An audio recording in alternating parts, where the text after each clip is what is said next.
नमस्कार दोस्तों, मैं त्रिलोकनाथ पांडे पुनः आपका स्वागत करता हूं आज के इस कार्यक्रम में। जैसा कि आप जानते हैं कि इस बार हम लोग आईएससी अर्थात 12वीं कक्षा के लिए जो कहानियां उनके गद्य संकलन पाठ्य पुस्तक है, उससे हम कहानियां आप तक पहुंचाने की कोशिश कर रहे हैं। और इस क्रम में हमारे साथ जुड़ती हैं डॉक्टर मंजरी शुक्ला जी। आज एक ऐसी कहानी हम लोग पढ़ने जा रहे हैं जो देशभक्ति से ओतप्रोत है और जिसके बारे में जितना कहा जाए उतना ही कम। आपने जरूर सुना होगा, एक नाम ऐसा है साहित्य आकाश में, जिसे सदैव हम लोग गुनगुनाते रहते हैं, खूब लड़ी मर्दानी, वो तो झांसी वाली रानी थी। जी हाँ, मैं बात कर रहा हूं सुभद्रा कुमारी चौहान जी की। आज उनके द्वारा रचित एक कहानी सुनेंगे डॉक्टर मंजरी शुक्ला के मुख से, और कहानी का शीर्षक है गौरी। तो आइए सीधे रूबरू होते हैं डॉक्टर मंजरी शुक्ला जी से। मैं उन्हें अब मंच पर पुकारना चाहूंगा। मैम नमस्कार, आपका स्वागत है पुनः। आज हम लोग कहानी सुन रहे हैं गौरी, जी एक ऐसी कहानी जिसे सुनने के लिए हम सभी यहाँ तत्पर हैं आपके मुख से। आपका स्वागत है मैडम। नमस्कार नमस्कार। आज मैं आपको सुनाने जा रही हूँ सुभद्रा कुमारी चौहान जी की लिखी कहानी गौरी। सुभद्रा कुमारी चौहान जी के बारे में हम सभी जानते हैं, झांसी की रानी के बारे में जो उन्होंने वर्णन किया है कविता में, वो बच्चे बच्चे के मुख पर हमेशा रहता है।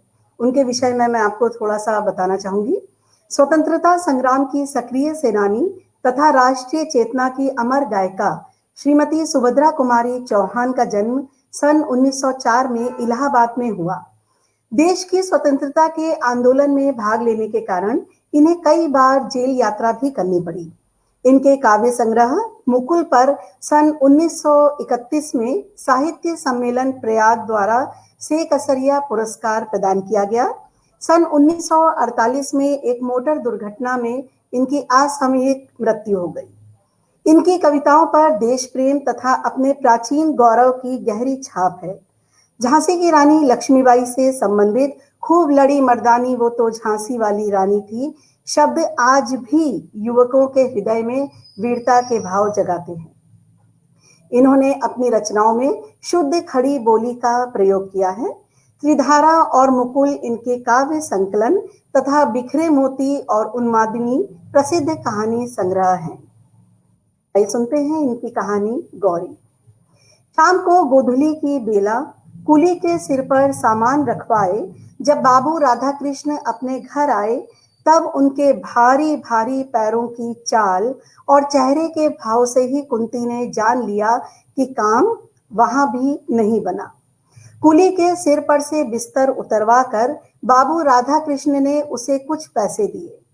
कुली सलाम करके चला गया और वे पास पड़ी एक आराम कुर्सी पर, जिसके स्प्रिंग खुलकर कुछ ढीले होने के कारण इधर उधर फैल गए थे, गिर से पड़े। उनके इस प्रकार बैठने से स्प्रिंग आपस में टकराए, जिससे एक प्रकार की झनझन की आवाज हुई। इसी पास ही बैठे ये आवाज सुनकर पास ही बैठे कुत्ते ने कान उठाकर इधर उधर देखा, फिर भौं भौं करके भौंक उठा। इसी समय उनकी पत्नी कुंती ने कमरे में प्रवेश किया। काम की सफलता या असफलता के बारे में कुछ भी न पूछकर कुंती ने नम्र स्वर में कहा, चलो हाथ मुंह धोकर चाय पी लो, चाय तैयार है। चाय? राधा कृष्ण जी चौंक से पड़े। चाय के लिए तो मैंने नहीं कहा था। नहीं कहा था तो क्या हुआ, पी लो चलकर, कुंती ने आग्रह पूर्वक कहा। अच्छा चलो, कहते हुए राधा कृष्ण जी पत्नी के पीछे पीछे चले गए। गौरी अपराधिनी की भांति माता पिता दोनों की दृष्टि से बचती हुई पिता के लिए चाय तैयार कर रही थी। उसे ऐसा लग रहा था कि पिता की सारी कठिनाइयों की जड़ वही है। न वह होती और न पिता को विवाह की चिंता में इस प्रकार स्थान स्थान घूमना पड़ता। वह मुंह खोलकर किस प्रकार कह दे कि उसके विवाह के लिए इतनी अधिक परेशानी उठाने की आवश्यकता नहीं है। माता पिता चाहे जिसके साथ उसकी शादी कर दे, वह सुखी रहेगी। न करे तो भी वह सुखी है। जब विवाह के लिए उसे जरा सी भी चिंता नहीं, तब माता पिता इतने परेशान क्यों रहते हैं? गौरी ये न समझ पाती थी। कभी कभी वो सोचती, क्या मैं माता पिता को इतनी भारी हो गई हूं? रात दिन सिवा मेरे विवाह के उन्हें और कुछ सूझता ही नहीं। तब आत्मग्लानि और शोक से गौरी का रोम रोम व्यथित हो उठता। उसका जी चाहता कि धरती फटे और वह उसमें समा जाए, किंतु ऐसा कभी ना हुआ। गौरी, वह गौरी जो पूनों की चांद की तरह बढ़ना भर जानती थी, घटने का जिसके पास कोई साधन न था, राधा कृष्ण जी के लिए चिंता की सामग्री हो गई थी। उसका विवाह वे योग्य वर के साथ करना चाहते थे। यही सबसे बड़ी कठिनाई थी। योग्य पात्र का मूल्य चुकाने लायक उनके पास यथेष्ट संपत्ति न थी। यही कारण था कि गौरी का यह 19वां साल चल रहा था, फिर भी उसके हाथ पीले न कर सके थे। गौरी थी उनकी अकेली संतान। छुटपन से ही गौरी का बड़ा लाड़ प्यार हुआ था। प्रायः उसकी उचित और अनुचित सभी हटें पूरी कर दी जाती थी। इसी कारण गौरी का स्वभाव निर्भीक, दृढ़ निश्चयी और हठीला था। एक बार वह जिस बात को सोच समझ कर कह दे, फिर उसे उस बात से कोई हटा नहीं सकता था। पिता की परेशानियों को देखते हुए अनेक बार उसके जी में आया कि वह अपने पिता से साफ साफ पूछे कि आखिर वे उसके विवाह के लिए इतने चिंतित क्यों हैं। वह स्वयं तो विवाह को इतना आवश्यक नहीं समझती, और अगर पिता विवाह को इतना अधिक महत्व देते हैं, तो फिर पात्र और कुपात्र क्या? विवाह करना है, कर दे किसी के साथ, वह हर हालत में सुखी और संतुष्ट रहेगी। उनकी यह परेशानी, इतनी चिंता अब उससे सही नहीं जाती, किंतु संकोच और लज्जा जुबान पर ताला सा डाल देते। हजार बार निश्चय करके भी वह पिता से यह बात नहीं कह सकी। पिता को आते देख गौरी चुपके से दूसरे कमरे में चली गई। राधा कृष्ण जी ने जैसे बेमन से हाथ मुंह धोया और पास ही रखी हुई एक कुर्सी पर बैठ गए। वहीं एक मेज पर कुंती ने चाय और कुछ नमकीन पूरियां पति के सामने लाकर रख दी। पूरियों की तरफ राधा कृष्ण जी ने देखा भी नहीं, चाय का प्याला उठाकर चाय पीने लगे। ऐसी कन्या को जन्म देकर जिसके लिए वर ही ना मिलता हो, कुंती स्वयं ही जैसे अपराधिनी हो रही थी। कुंती ने डरते डरते पूछा, जहां गए थे क्या वहां भी कुछ ठीक नहीं हुआ? नहीं नहीं, यह बात नहीं है। कुंती ने उत्सुकता से फिर पूछा, फिर क्या बात है? लड़के को देखा? हाँ देखा, अच्छी तरह देखा। कहकर राधा कृष्ण जी फिर से चाय पीने लगे। कुंती की समझ में यह पहेली न आई। उसने कहा, जरा समझा कर कहो, तुम्हारी बात तो समझ में ही नहीं आती। राधा कृष्ण, समझा कर कहता हूं, सुनो। वह लड़का लड़का नहीं है, आदमी है। तुम्हारी गौरी के साथ मामूली चपरासी की तरह दिखेगा। बोलो, करोगी ब्याह? कुंती, विवाह की बात तो पीछे होगी, क्या रूप रंग बहुत खराब है? फोटो में तो वैसा नहीं जान पड़ता। राधा कृष्ण, रूप रंग नहीं, रहन सहन बहुत खराब है। इतनी सिधाई भी तो अच्छी नहीं होती कि जिसके पीछे आदमी आदमी ना दिखे। और फिर उम्र में भी बहुत अधिक है, 35-36 साल। साथ ही 2 बच्चे भी हैं। उन्हीं बच्चों को संभालने के लिए तो वे विवाह करना चाहते हैं, नहीं तो शायद ना करते। उनकी दूसरी शादी है। उनकी उमंगें, उनका उत्साह सब ठंडा पड़ गया है। वे अपने बच्चों के लिए एक धाय चाहते हैं, पर मेरी लड़की की तो दूसरी शादी नहीं है, और वे तो साफ साफ कहते हैं कि मैं बच्चों के लिए विवाह करना चाहता हूं। कुंती, जिन्हें दूसरी शादी करनी होती है, वे सब बच्चों के ही बहाने तो शादी करते हैं, नहीं तो क्या ये कह दें कि अपने लिए करते हैं? राधा कृष्ण, अरे नहीं नहीं, वह आदमी कपटी नहीं है। उनके भीतर कुछ और बाहर कुछ हो ही नहीं सकता। हृदय तो उनका दर्पण की तरह साफ है, पर उनका खादी का कुर्ता, गांधी टोपी, फटे फटे चप्पल देखकर जी हिचकता है। वह कहीं नेता बनकर व्याख्यान देने लायक तो हैं, पर किसी के घर दूल्हा बनकर जाने लायक नहीं है। इसके अलावा 30 रुपए कुल उनकी तनख्वाह है। कांग्रेसी दफ्तर में सेक्रेटरी का काम करते हैं। 3 बार जेल जा चुके हैं। किस दिन चले जाएं कुछ ठिकाना नहीं। कुंती, आदमी तो बुरा नहीं जान पड़ता। राधा कृष्ण, बुरा आदमी तो मैं भी नहीं कहता उसे, पर वह गौरी का पति होने लायक नहीं है। सच बात ये है। कुंती, फिर तुमने क्या कह दिया? राधा कृष्ण, क्या कह देता, उन्हें बुला आया हूं, अगले इतवार को आएंगे, जिससे तुम भी उन्हें देख लो। और वे आने के लिए भी बड़ी मुश्किल से तैयार हुए हैं। कहने लगे, नहीं साहब, मैं लड़की देखने नहीं आऊंगा। इस तरह लड़की देखकर मुझसे किसी लड़की का अपमान नहीं किया जाता। फिर जब मैंने उन्हें समझा कर कहा कि आप लड़की को देखेंगे, लड़की और उसकी माँ आपको देख लेगी, तब कहीं बड़ी मुश्किल से राजी हुए। गौरी दरवाजे की आड़ में खड़ी सब बातें सुन रही थी। जिस व्यक्ति के प्रति उसके पिता इतने असंतुष्ट और उदासीन थे, उसके प्रति गौरी के हृदय में अनजाने ही कुछ श्रद्धा के भाव जागृत हो गए। राधा कृष्ण जी पान का बीड़ा उठाकर अपनी बैठक में चले गए और उसी रात फिर उन्होंने अपने कुछ मित्रों और रिश्तेदारों को गौरी के लिए योग्य वर तलाशने को कई पत्र लिखे। अगला इतवार आया। आज ही सीताराम जी गौरी को देखने या अपने आप को दिखलाने आएंगे।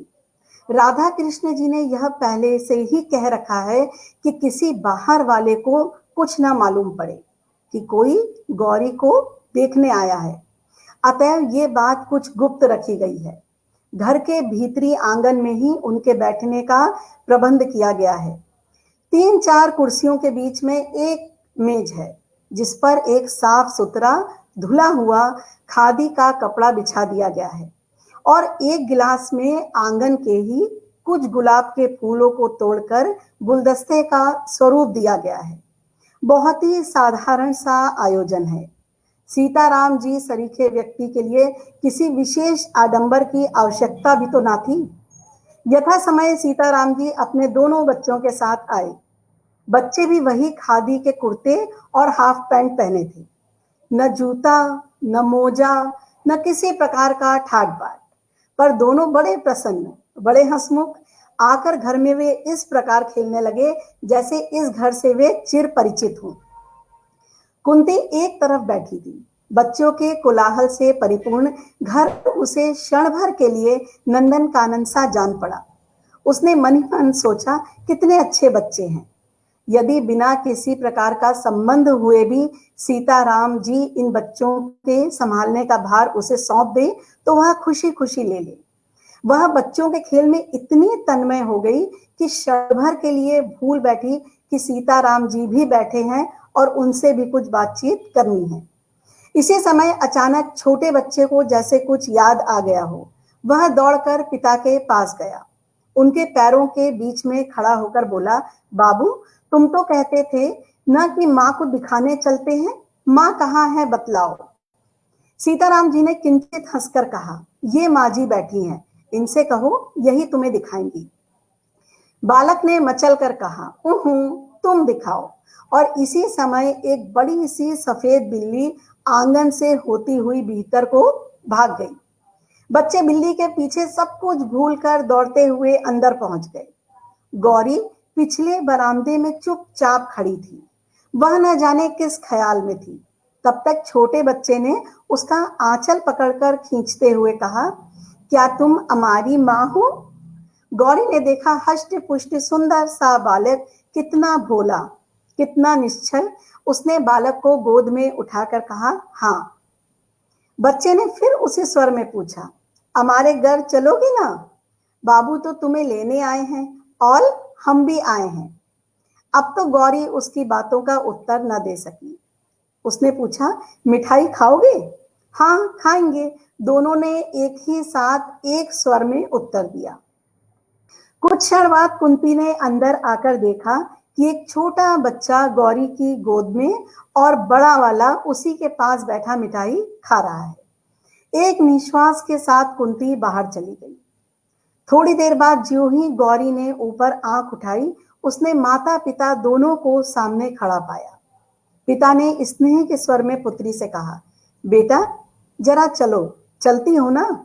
गौरी ने कोई उत्तर न दिया। उसने बच्चों का हाथ मुंह धुलाया, उन्हें पानी पिलाया, फिर मां के पीछे पीछे बाहर चली गई। बच्चे अब भी उसी को घेरे खड़े थे। वे उसे छोड़ना ही नहीं चाहते थे। बड़ी मुश्किल से सीताराम जी उन्हें बुलाकर कुछ देर तक अपने पास बैठा सके, किंतु जरा सा मौका पाते ही वे फिर गौरी के आसपास बैठ गए। पिता के विरुद्ध उन्हें कुछ नालिशें भी दायर करनी थी, जो पिता के पास बैठकर वे नहीं कर सकते थे। छोटे ने कहा, बाबू हमें कभी खिलौने नहीं ले देते। बड़े ने कहा, मिठाई भी तो कभी नहीं खिलाते। छोटा बोला, और हमें छोड़कर दफ्तर चले जाते हैं, दिन भर नहीं आते। बाबू अच्छे नहीं हैं। बड़ा बोला, मां तुम चलो, नहीं तो हम भी यहीं रहेंगे। बच्चों की बातों से सभी को हंसी आ रही थी। कुंती ने बच्चों से कहा, तो तुम दोनों भाई यहीं रह जाओ, बाबू को जाने दो, है ना ठीक? काफी देर हो गई। ये देखकर सीताराम जी ने कहा, समय बहुत हो चुका है, अब चलूंगा, नहीं तो शाम की ट्रेन न मिल सकेगी। फिर राधा कृष्ण जी की तरफ देखकर कहा, आप लोगों से मिलकर बड़ी प्रसन्नता हुई। लड़की तो आपकी साक्षात लक्ष्मी है, और यह मैं जानता था कि आपकी लड़की ऐसी ही होगी, इसीलिए देखने को नहीं आना चाहता था। फिर कुछ ठहर कर बोले, और सच बात तो ये है कि मुझे पत्नी की उतनी जरूरत नहीं जितनी इन बच्चों को जरूरत है एक माँ की। मेरा क्या ठिकाना, आज बाहर हूं तो कल जेल में। मेरे बाद इनकी देखरेख करने वाला कोई नहीं रहता। यही सोच समझकर विवाह को तैयार हो सका हूं, अन्यथा इस उम्र में विवाह कहकर वे स्वयं हंस पड़े। राधा कृष्ण जी ने मनी मन सोचा, तो मेरी लड़की इनके बच्चों की धाय बनकर जाएगी। कुंती ने सोचा, कोई भी स्त्री ऐसे बच्चों का लालन पालन कर अपना जीवन सार्थक बना सकती है। गौरी ने मन ही मन इस महापुरुष के चरणों में प्रणाम किया और बच्चों की ओर ममता भरी दृष्टि से देखा, जैसे यह दृष्टि कह रही थी कि किसी विलासी युवक की पत्नी बनने के बजाय मैं इन भोले भाले बच्चों की मां बनना पसंद करूंगी। सीताराम जी को जाने के लिए प्रस्तुत देख बच्चे फिर गौरी से लिपट गए। यदि राधा कृष्ण जी झूठ ही सही एक बार भी कहते कि बच्चों को छोड़ जाओ, तो सीताराम जी बच्चों को छोड़कर निश्चिंत होकर चले जाते। परंतु इस ओर से जब ऐसी कोई बात नहीं हुई, तो बच्चों को सिनेमा, सर्कस और मिठाई का प्रलोभन देकर बड़ी कठिनाई से गौरी से अलग करके वे ले जा सके।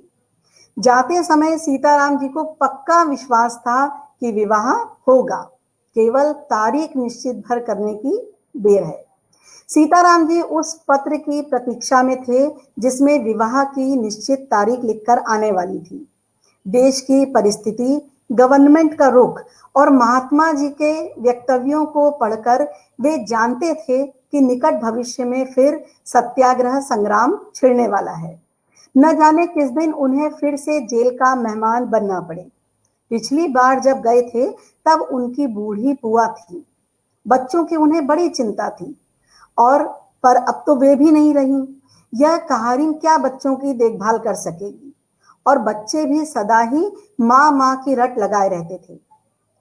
उन्होंने फिर एक दिन एक पत्र राधा कृष्ण जी को शीघ्र ही तारीख निश्चित करने के लिए लिख भेजा। उधर राधा कृष्ण जी दूसरी ही बात तय कर रहे थे। वे बिना जन्मपत्री मिलवाए विवाह नहीं करना चाहती। उन्होंने सीताराम जी के पत्र में उत्तर में लिख भेजा कि गौरी की मां क्योंकि पुराने ख्यालों की है, अतएव आप अपनी जन्मपत्री भेज दें। पत्र पढ़ने के साथ ही सीताराम जी को यह समझने में देर न लगी कि यह विवाह न करने का केवल बहाना मात्र है, किंतु फिर भी उन्होंने अपनी जन्मपत्री भेज दी। जन्मपत्री भेजने के कुछ ही दिन बाद उत्तर भी आ गया कि जन्मपत्री नहीं मिलती, इसीलिए विवाह नहीं हो सकेगा, क्षमा कीजिएगा। राधा कृष्ण जी को गौरी के लिए दूसरा वर मिल गया था, जो उनकी समझ में गौरी के बहुत योग्य था। धनवान ये भी अधिक न थे, पर अभी अभी नायब तहसीलदार के पद पर नियुक्त हुए थे। आगे और भी उन्नति की आशा थी। बीए पास थे, देखने में अधिक सुंदर न थे, बदशक्ल भी कहे जा सकते थे। पर पुरुषों की भी कहीं सुंदरता देखी जाती है। उम्र कुछ अधिक न थी, यही 24-25 साल। लेने देने का झगड़ा यहां भी ना था। पहली शादी थी और माँ बाप भाई बहन से भरा पूरा परिवार था। राधा कृष्ण जी इससे अधिक और चाहते भी क्या थे। ईश्वर को उन्होंने कोटिशः धन्यवाद दिए, जिसकी कृपा से ऐसा वर उन्हें गौरी के लिए मिल गया था। विवाह आगामी आषाढ़ में होना निश्चित हुआ। दोनों तरफ से विवाह की तैयारी हो रही थी। राधा कृष्ण जी बड़ी तन्मयता के साथ गहने कपड़ों का चुनाव करते थे। सोचते थे, देर में शादी हुई तो क्या हुआ, वर भी तो कितना अच्छा ढूंढ निकाला है। कुंती भी खुश थी। उसकी आंखों में वह दृश्य झूलने लगता था कि उसका दामाद छोटा साहब हो गया है। बेटी दामाद छोटे छोटे बच्चों के साथ उससे मिलने आए हैं। किंतु बच्चों की बात सोचते ही उसे सीताराम जी के दोनों बच्चे तुरंत याद आ जाते, और याद आ जाती सीताराम जी की बात। बच्चों की देखरेख करने वाला कोई नहीं है। पर फिर वह सोचती, इस दुनिया में और भी तो लड़कियां हैं, कर लें शादी, क्या मेरी गौरी ही है। इस प्रकार पति पत्नी दोनों बड़े प्रसन्न थे। पर गौरी से कौन पूछता कि उसके हृदय में कैसी हलचल मची रहती है। रह रहकर उसे उन बच्चों का भोला भाला मुंह और मीठी मीठी बातें याद आ जाती, और साथ ही याद आ जाते विनयी, नम्र और सादगी की प्रतिमा सीताराम जी। उनकी याद आते ही श्रद्धा से गौरी का माथा अपने आप ही झुक जाता। देशभक्त त्यागी वीरों के लिए उसके हृदय में बड़ा सम्मान था। सीताराम जी ने भी तो वीर बनकर देश के लिए अपने जीवन का उत्सर्ग कर लिया है। नहीं तो बीए पास करने के बाद क्या प्रयत्न करने पर उन्हें भी नायब तहसीलदारी न मिल जाती। मिलती क्यों नहीं, पर सीताराम जी सरकार की गुलामी पसंद करते तब ना। दूसरी ओर थे उनके होने वाले वर नायब तहसीलदार साहब, जिन्हें अपने आराम, अपनी ऐश के लिए ब्रिटिश गवर्नमेंट के जरा से इंगित मात्र पर निरीह देशवासियों के गले पर छुरी फेरने में जरा भी संकोच या हिचक नहीं, जिनके सामने कुछ चांदी के टुकड़े फेंक दिए जाते हैं और वे दुम हिलाते हुए निधन से निंद कर्म करने में भी किंचित लज्जित नहीं होते। घृणा से गौरी का जी भर जाता, किंतु उसके उन मनोभावों को जानने वाला यहाँ कोई न था। वह रात दिन एक प्रकार की अव्यक्त पीड़ा से विकल सी रहती थी। बहुत चाहती थी कि वह अपनी माँ से कह दे कि वह नायब तहसीलदार से शादी न करेगी, किंतु लज्जा उसे कुछ भी न कहने देती। ज्यों ज्यों विवाह की तिथि नजदीक आती, गौरी की चिंता बढ़ती ही जाती थी। विवाह की निश्चित तारीख से 15 दिन पहले एक दिन एकाएक तार आया कि नायब तहसीलदार साहब के पिता का देहांत हो गया। इस मृत्यु के कारण विवाह साल भर को टल गया। गौरी के माता पिता बहुत दुखी हुए, किंतु गौरी के सिर पर से जैसे चिंता का पहाड़ सा हट गया। इसी बीच सत्याग्रह आंदोलन की लहर सारे देश में बड़ी तीव्र गति से फैल गई। शहर शहर में गिरफ्तारियों का तांता सा लग गया। रोज ही न जाने कितने गिरफ्तार होते, कितनों को सजा होती। कहीं लाठी चार्ज, कहीं धारा 144। सरकार की दमन की चक्की बड़े भयंकर रूप से चल रही थी। गौरी को उन बच्चों की चिंता थी। जब से सत्याग्रह संग्राम छिड़ा था, तभी से उसे चिंता थी कि न जाने कब सीताराम जी गिरफ्तार हो जाएं, और फिर वे बेचारे बच्चे, उन्हें कौन देखेगा। रोज का अखबार वो बड़े ध्यान से पढ़ती थी, और इसी प्रकार उसने एक दिन पढ़ा कि राजद्रोह के अपराध में सीताराम जी गिरफ्तार हो गए और उन्हें 1 साल का सपरिश्रम कारावास हुआ है। इस समाचार को पढ़कर गौरी कुछ क्षण तक स्तब्ध सी खड़ी रही, फिर कुछ सोचती हुई टहलने लगी। कुछ ही देर बाद उसने अपना कर्तव्य निश्चित कर लिया। वह माँ के पास गई। माँ कोई पुस्तक देख रही थी। उसने अपने सारे साहस को समेटकर दृढ़ता से कहा, माँ, तो मैं कानपुर जाऊंगी। कानपुर में क्या है? आश्चर्य से कुंती ने पूछा। गौरी, वहां बच्चे हैं। माँ ने उसी स्वर में कहा, बच्चे? कैसी बात करती हो गौरी? पागलों की सी। गौरी, नहीं माँ, मैं पागल नहीं हूं। बच्चों को तुम भी जानती हो। उनके पिता को राजद्रोह के मामले में साल भर की सजा हो गई है। बच्चे छोटे हैं। मैं जाऊंगी माँ, मुझे जाना ही पड़ेगा। गौरी के स्वभाव से कुंती भली भांति परिचित थी। वह जानती थी कि गौरी जिस बात की हट पकड़ती कभी नहीं छोड़ती। अतएव सहसा वह गौरी का विरोध न कर सकी। बोली, पर तेरे बाबूजी तो बाहर गए हैं, उन्हें तो आ जाने दे। पर गौरी ने दृढ़ता के साथ कहा, बाबूजी के आने तक नहीं ठहर सकूंगी माँ, मुझे जाने दो। रास्ते में मुझे कुछ कष्ट ना होगा। अब मैं काफी बड़ी हो गई हूँ। और उसी दिन शाम को एक नौकर के साथ गौरी कानपुर चली गई।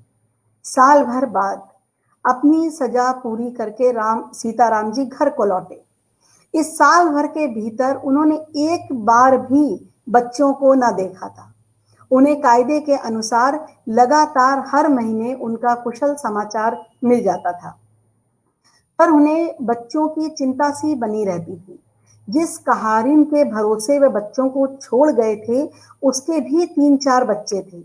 वह बच्चों को कैसे रखेगी, सो सीताराम जी जानते थे, पर विवशता थी, क्या करते। सवेरे 6 बजे ही जेल से मुक्त कर दिए गए। एक तांगे पर बैठकर वे घर की ओर चल पड़े। जेब में कुछ पैसे थे। एक जगह गरम गरम जलेबियां बन रही थी। बच्चों के लिए थोड़ी सी खरीद ली। घर के दरवाजे पर पहुंचे। दरवाजा खुला था। घर के अंदर पैर रखने में हृदय धड़कता था। न जाने बच्चे किस हालत में हो। वे चोरों की तरह चुपके चुपके घर में घुसे, परंतु यह क्या, आंगन में पहुंचते ही वे ठगे से खड़े रह गए। फिर जरा आगे बढ़कर उन्होंने कहा, आप?